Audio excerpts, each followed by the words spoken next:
What began as a sleep out to end homelessness on Friday, December 1st, continued on from the 4th until the 18th.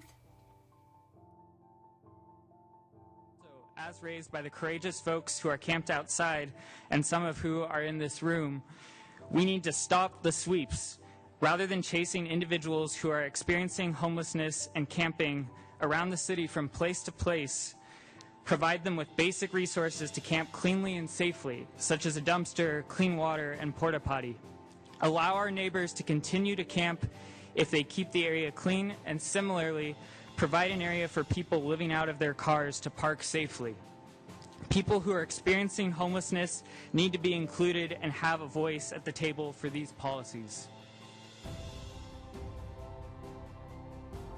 If we can all just kind of, I like the idea of whoever said maybe training amongst all of us to work together and maybe help let people understand what's going on in our minds.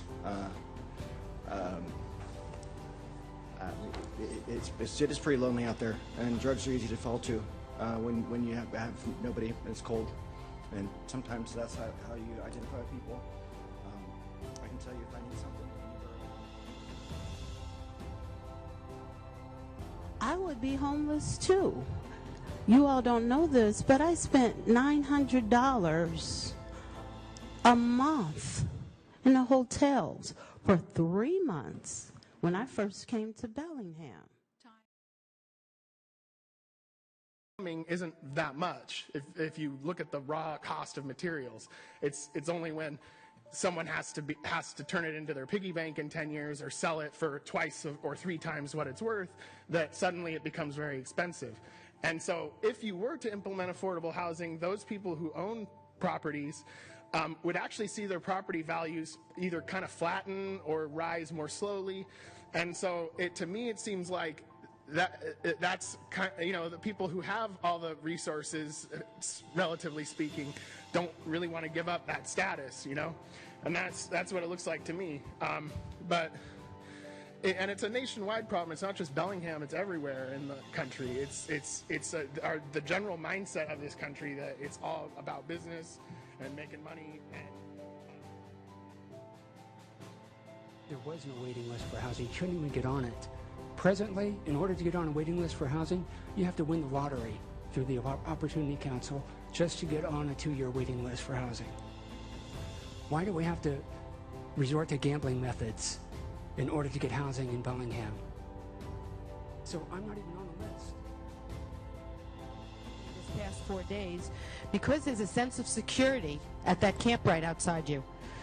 Reports are the best sleep they've had in a long time. And I've talked to most of the people there with my social work hat, not just my Homes Now, Not Later hat. They finally felt safe with their belongings.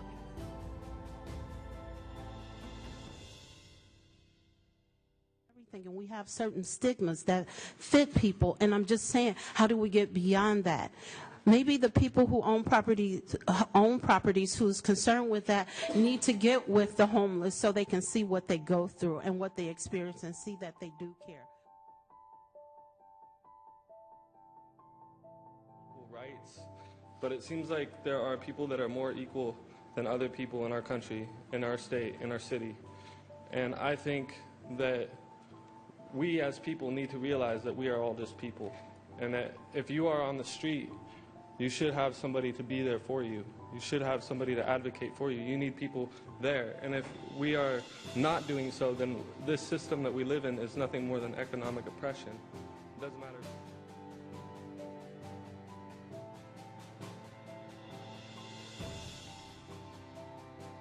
Without the risk of being swept, and Maritime Heritage Park would be a perfect one, and we have the details if anybody is really interested. I have the details all worked out. We need a safe place to park for people that are living in their cars and RVs that work full-time jobs but can't afford rent. We need toilets and dumpsters put nearby the camps that you are sweeping. Maybe if you put dumpsters and porta pots and told the homeless, hey, if you keep your camp clean, we'll let you stay. Saved the city, what, $400,000 this year? $300,000 last year? That's $750,000 almost. And we also want you to support the safe storage program for storage for the homeless that would be free to the homeless and open 24/7 for them. Thank you very much.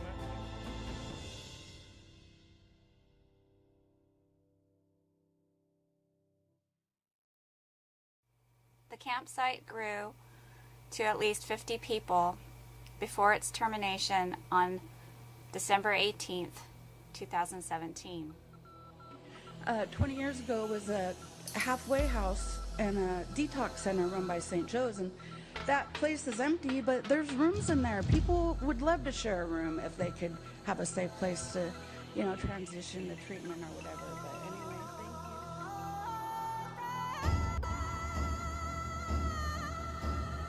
you. They need a place to sleep. It's very important that I let you know that some of my homeless friends have said that they have never had such a good night's sleep in a long time and never felt so safe.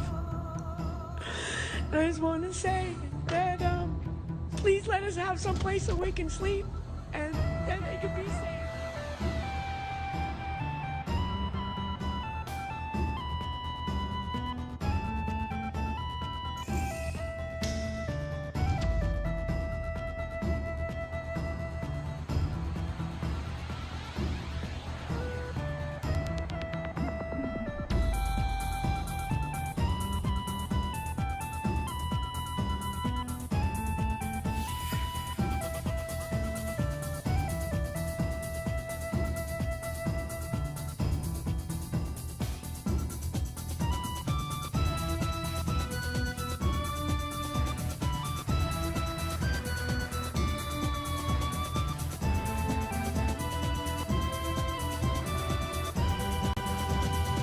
We need your help.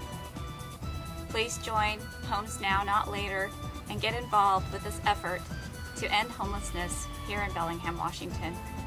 Thank you.